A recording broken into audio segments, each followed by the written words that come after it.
It has been a while, but I'm back again. I've had, what, like 2, maybe 3 months off? I just needed it. I needed some time away from YouTube, away from the cameras.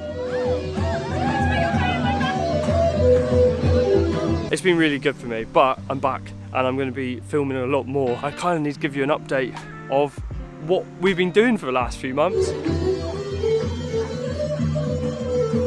Where I am now, and where I'm going, what I'm going to be doing, and where Izzy is as well. I'm actually here in Newquay Airport. This has got to be one of the smallest international airports in the UK, and I've got a massive bag with me.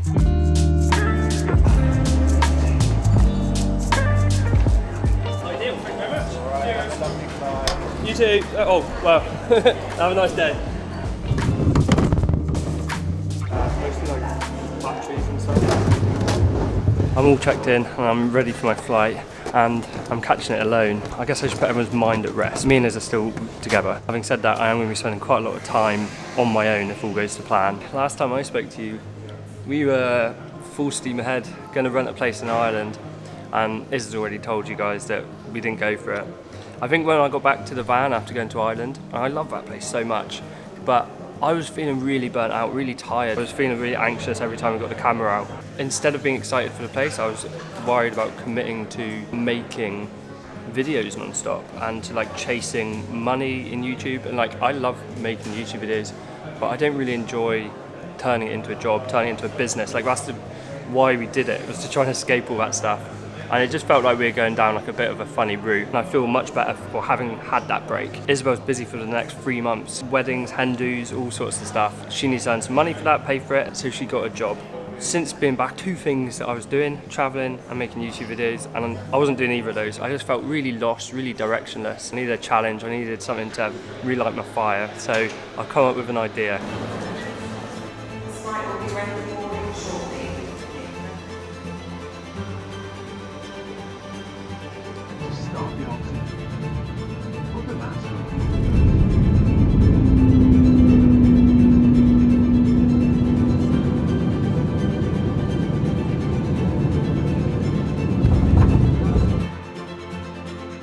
I've come to Glasgow, I've made it up here to Scotland, and I guess I should explain what the hell I'm doing up here all on my own. This is not the end of the journey. I'm going to continue up to John O'Groats, the furthest point from home you can get to on this island, and then start walking home. So for the next 3 months or so, I'm going to be walking John O'Groats to Land's End.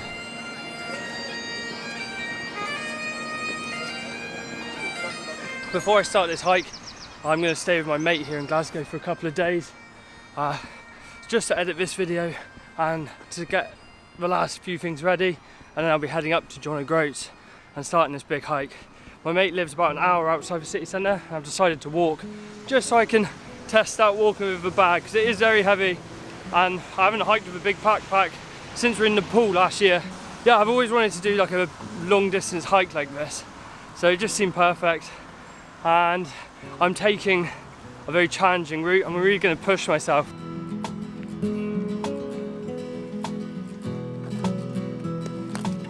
So that was about a 45-minute walk out of Glasgow, and it's a heavy bag, but once it's on your back it's not too bad. All the weight's going to my hips and I was feeling good.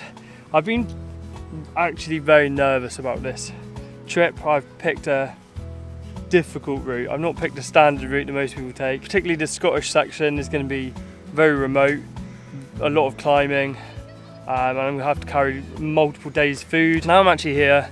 I'm excited, I'm really excited to get going, start this epic journey and start filming it and sharing it with you guys as well. Man, I think I'm going to find it tough. Obviously the physical aspect, but then also just like being away from it's a long time to be on your own walking, but also an amazing experience to be able to have that time and reflect and just enjoy the walk, enjoy nature.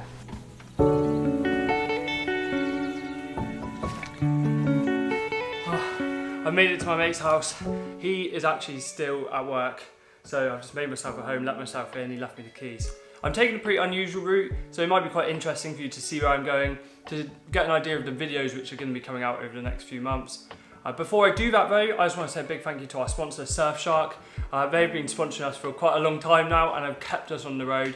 letting us do amazing adventures. So big thank you to them. If you don't know what Surfshark is, it's a VPN, a virtual private network. What this does is it encrypts the data between your phone, television or computer and the internet. This means that no one can intercept the data and steal your information as you talk to the internet. Another benefit of this is that as your IP address changes, the internet thinks you're in a different location to where you actually are. This means that you have access to new Netflix libraries. You can change your location and buy YouTube Premium for a much lower rate. I really do recommend it and I use it all the time. Particularly on this hike, I'm going to be using a lot of public Wi-Fis and these are notoriously unsafe. So if you guys would like to try out Surfshark, you can use the link in our description and the code TRANSIT. This will give you an extra 3 months for free and there's also a 30-day money back guarantee. So if you don't like it, you can always get your money back. But it's worth it, I promise. Go check it out. So this is my little Apple Mac.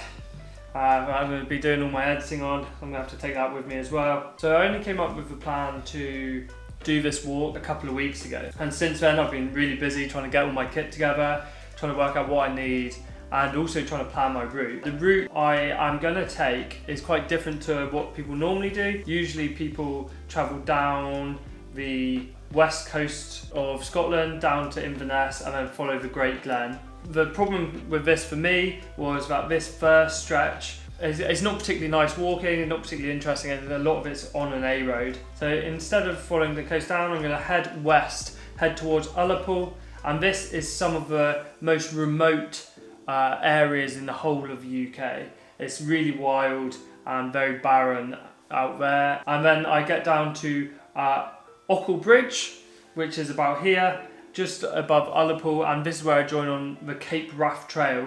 The Cape Wrath Trail is considered to be one of the most difficult walking trails in the UK, and again, very remote. The midges are also going to be in full force out on the west coast here. Very boggy, very hilly section, but very beautiful. And then follow that all the way down into Fort William. So my plan is to go up Ben Nevis one day, and then join on with West Highland Way back into Glasgow. So I haven't actually plotted out my route after Glasgow. I'm actually planning on travelling down through the Lake District and climbing Scafell Pike, skirting around this slightly more built up area and heading into Wales, following the north coast of Wales, and then joining on with the Cambrian Way, which is another long distance walk, and this one's in Wales. It travels from Snowdon down towards the Severn Bridge, and then once I get into the southwest, I'll be essentially following the coast path. I do like the idea of heading inland a bit to climb the fourth peak, because I will have climbed the 3 peaks, and then the fourth one, of course, the fourth nation on the British mainland is Cornwall, so climbing Brown Willy, Cornwall's tallest hill, before heading down to the coast and Land's End. It's a long way and it's a very difficult route. I've definitely picked the most mountainous, hilly route you can. So it is going to be a long time to spend on my own. Isabel has a few breaks in between going to Hindu's weddings and all that sort of stuff, so she is hopefully going to come out and join me. Welcome to the floor of my mate's kitchen. I'm going to be potentially on the road for up to like 3 months, maybe more. Everything I need to survive is in this bag.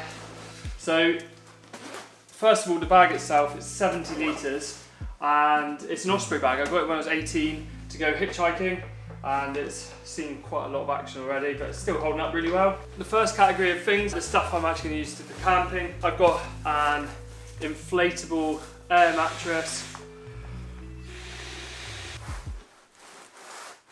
a new sleeping bag. It's like a Vango lightweight 4-season sleeping bag. I've got a trekking pillow, little inflatable pillow, a sleeping bag liner, and a travel towel. I've also got a Vango Nevis one-man tent, which is nice and small. I've taken the poles and the pegs out just so I can squeeze this into smaller spaces in my bag. Small trowel, which I can use to dig holes for going to the loo. Of course, a head torch. I've got a rain cover for my backpack. I've got a first aid kit and it's got loads in there. It's absolutely jam-packed. I've got tick tweezers, I've got blister plasters, all sorts of things like that. That's all the camping stuff. Let's move on to food.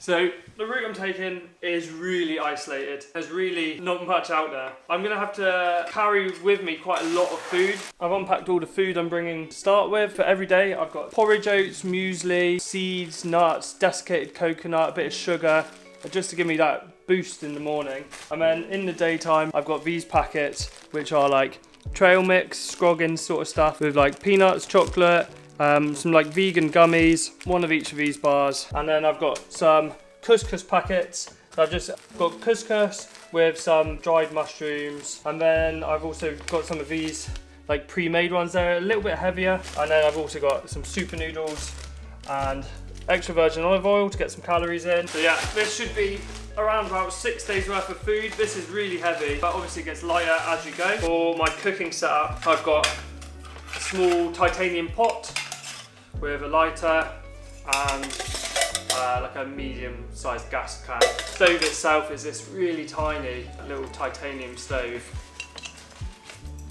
which weighs like nothing. So that's my cooking equipment. For water, I'm just going to bring a 1.5 litre bottle of water and a life straw. This won't be filtered.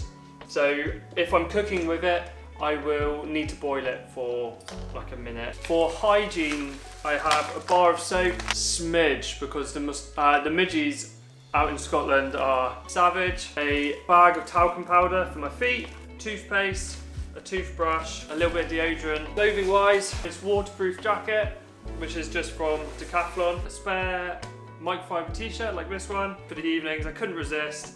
I've also got our own merch. I've got 2 spare pairs of pants, a little fleece, a pair of shorts I can hike in, and a pair of trackies for the evening, and a woolly hat. That is pretty much everything. I'm quite pleased with how minimal I've been. The place where it falls down is actually electronics. I'm bringing a GoPro with 3 spare batteries. I'm bringing the drone controller, and 3 spare batteries for the drone, 2 power packs. I also have a little solar panel on the bag that I'm planning on charging these off. I'm bringing some spare memory cards, some spare batteries for this camera, which I'm currently filming on, which is a Canon M50. Because I'm editing on the road, I'm going to be away for such a long time. I'm actually bringing this Apple Mac, really lightweight. It's a MacBook Air, and it's an M1 chip. I actually can't edit without a mouse. So again, I carried this up the mountains in Nepal, and I'll be carrying it again this time. The electrical equipment is definitely where my bag goes from a pretty light to suddenly quite heavy. I'm a bit overwhelmed, but excited, and I can't wait to get going now. I just want to hit the road, start making these videos, start the hike. Next time I see you, I'll be in John O'Groats, so I better book my ticket.